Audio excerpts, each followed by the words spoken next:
Bonjour, nous sommes le lundi 15 juin 2026. Il fait un temps grisonnant. On nous annonce le beau temps et la chaleur dans les jours qui viennent. Ce matin, c'est un peu frisqué. Bref, donc comme d'habitude, après avoir lu mon journal ce matin, fait mes mots croisés, mon sous le cul, bien évidemment, je suis allé voir s'il y avait une conférence. Et effectivement, il y avait un thème qui m'intéressait, qui s'appelait Gênes la superbe au Moyen Âge. Donc, nous sommes au début de notre siècle, dans les années 1000. Donc, le bassin méditerranéen et différentes ethnies, les Étrusques, pardon, les Ligures, les Grecs, les Samarins, et bien sûr les Romains, qui font du commerce, mais d'une manière un peu anarchique. Et ils constatent qu'il y a, au nord de l'Italie, dans le bassin méditerranéen, une ville qui présente des qualités indéniables dans le domaine du commerce. Donc, il est sous l'impulsion des Romains qui assurèrent, comme d'habitude, toutes les infrastructures, notamment de construire à Gênes un port très important. En plus, c'était une région où il y avait de l'argent. Donc, petit à petit,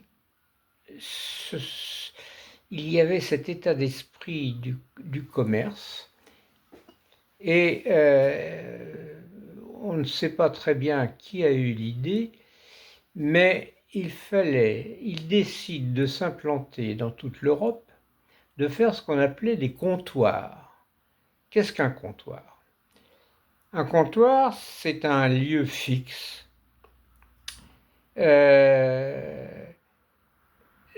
qui permet de stocker. On peut faire des hangars pour stocker. On peut laisser sur place des agents permanents, un interlocuteur, qui sécurisera les échanges que l'on peut faire. Donc les comptoirs pourront acheter les richesses locales, les stocker, les conditionner et les proposer à la vente et faire du commerce. Et une chose importante, là aussi les idées germèrent, et on s'est dit, pour faire ça, il faut pouvoir transporter ce que l'on aura acheté et les ramener ailleurs, c'est-à-dire ou faire venir avoir une flotte, ce qui était un moyen impératif pour faire du commerce. Donc il fallait se constituer une flotte importante. Donc les Romains ont construit à Gênes un port, et les financiers ont apporté leurs finances pour contribuer à financer des bateaux. Et d'autre part, il se révélait des commerçants qui employaient ces bateaux pour aller acheter, aller dans les comptoirs, chercher ce qui avait été acheté, ou le livrer, le ramener à Gênes. Mais il fallait pour ça avoir des moyens financiers. Donc la ville de Gênes créa un genre de banque centrale où les financiers apportent du capital. Cette banque prête à l'ensemble des gens qui veulent dans les comptoirs pour se développer. Ils garantissent les emprunts et surtout, ils mettent en place ce qu'on appelle une aide de change, c'est-à-dire quand vous êtes à l'autre bout de l'Europe que vous payez à l'endroit où vous achetez, dans le comptoir, ça va être retransmis automatiquement à la banque centrale pour faire toutes les transactions financières. Et bien évidemment, au bout du compte, il doit y avoir un bénéfice et ce bénéfice est réparti entre ceux qui ont prêté de l'argent et les autres actionnaires. C'est révolutionnaire à l'époque, c'est ce qui correspond maintenant à la Banque européenne ou au Fonds monétaire international. C'est quelque chose de tout à fait... bon. Et donc qui contribue, qui est un atout extraordinaire pour le développement de ces comptoirs. Cette association financière, ça s'appellera la Comanda. Donc, les investisseurs, comme je me répète peut-être, les investisseurs, ils apportent leur capital, le marchand fait les expéditions, achète et vend, et on se partage les bénéfices.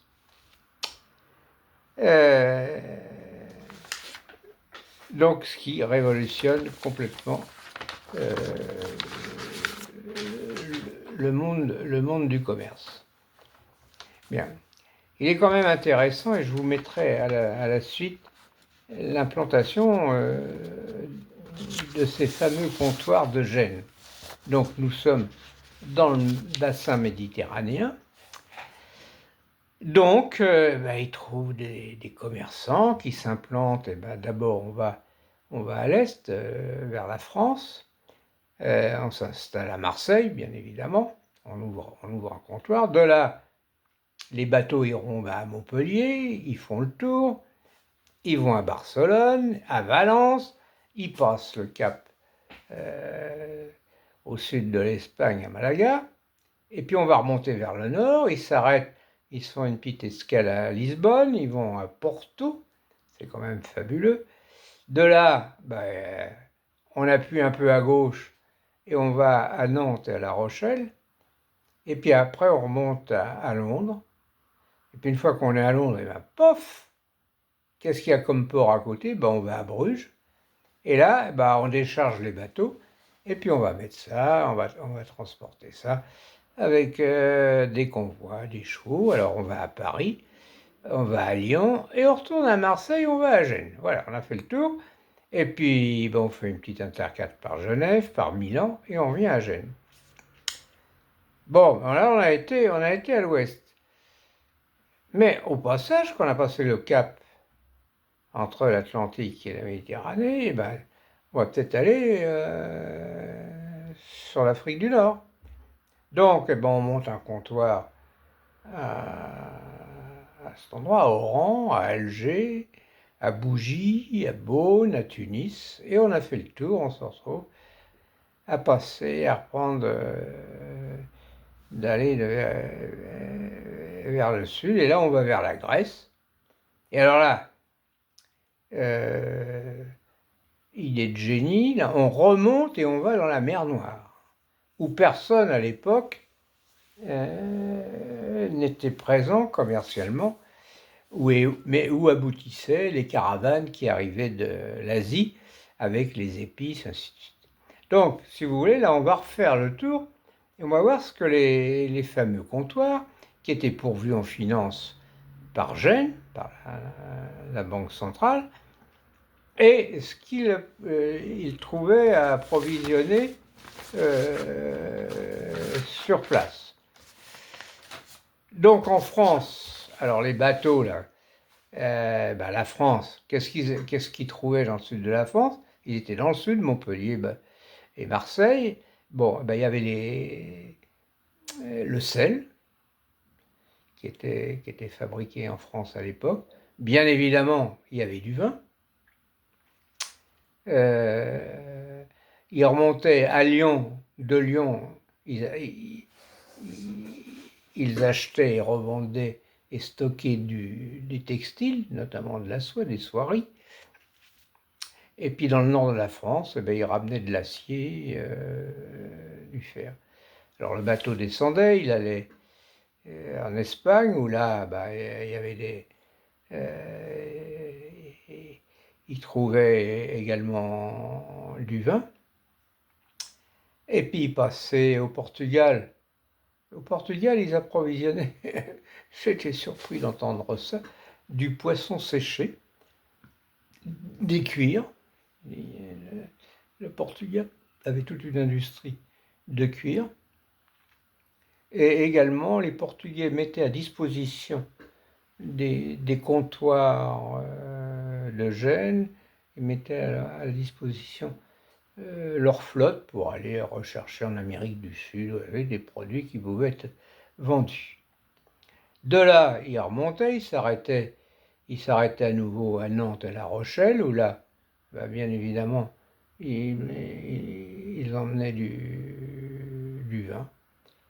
Mais c'était pas des lieux prioritaires, c'était pas des gros lieux. Mais par contre, ils remontaient à Southampton et à Londres, et là, il y avait toute la laine, toute l'industrie textile, des Anglais, qui était très prisée, notamment la laine était extrêmement, parce que la laine, après les comptoirs pouvaient l'expédier dans le nord de l'Europe. Également en Angleterre, il y avait des gisements d'étain et de plomb qui étaient des produits stratégiques à l'époque. De là, en Afrique du Nord, ils trouvaient qu'il résultait de la contrebande, un truc pas très clair, de l'or. Il y avait également beaucoup de cuir dans l'Afrique du Nord, les épices qui existaient, et également il y avait un commerce florissant d'esclaves. Alors en Grèce, au passage, il y avait du blé, du vin, de l'huile d'olive et des soieries également. Il y avait des ateliers de tissage.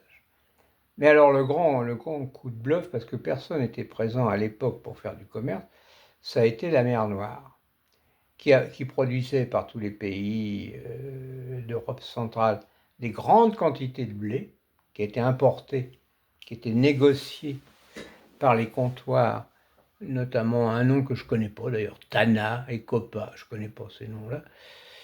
C'était peut-être pas les mêmes noms à l'époque, je ne sais pas. Et ils apportaient également de la Russie des fourrures. Ils apportaient, très surprenant, de la cire. De la cire. Alors, j'aurais jamais dit. Le miel était extrêmement présent à cet endroit-là. Également, comme en Afrique du Nord, le commerce des esclaves qui était fourni à l'Italie, aux différents comptoirs. Et également, alors là, c'était l'aboutissement, cette mer Noire, l'aboutissement de toutes les caravanes qui arrivaient de Chine et des pays d'Extrême-Orient avec les épices, les soieries qui aboutissaient là. Et notamment les épices qui ont toujours eu une valeur dans l'histoire du monde extrêmement importante. Je me suis toujours demandé pourquoi, j'en sais rien. D'ailleurs, il y avait donc ce comptoir qui s'appelait Caffa à l'époque, était le plus grand comptoir commercial de la Méditerranée. C'est ainsi que Gênes devient le pôle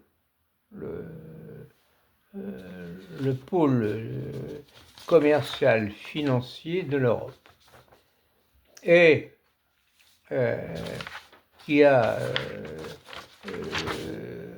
supplanté à cette époque-là, dans les années au XIIIe siècle, qui a supplanté le rôle tenu par Venise, qui reprendra son bien dans les années 1330, je crois, quelque chose près, comme capitale commerciale et maritime de l'Europe. Donc voilà une histoire assez fabuleuse, comme une ville à condition d'avoir des hommes entreprenants de qualité, des financiers, de dominer l'économie de tout un territoire qu'on appelle l'Europe. Voilà, c'est une belle histoire. Et ben, je, je, je vous joins conjointement. Je ne sais pas comment je vais faire, je ne sais pas comment on fait pour foutre une photo là-dedans. Bon, vous aurez la photo de l'implantation de l'ensemble des comptoirs génois en date qui se sont constitués entre le 1er siècle et le 15e siècle. Voilà une belle saga. Voilà, bonne journée à vous tous et ben, je vous embrasse. À bientôt.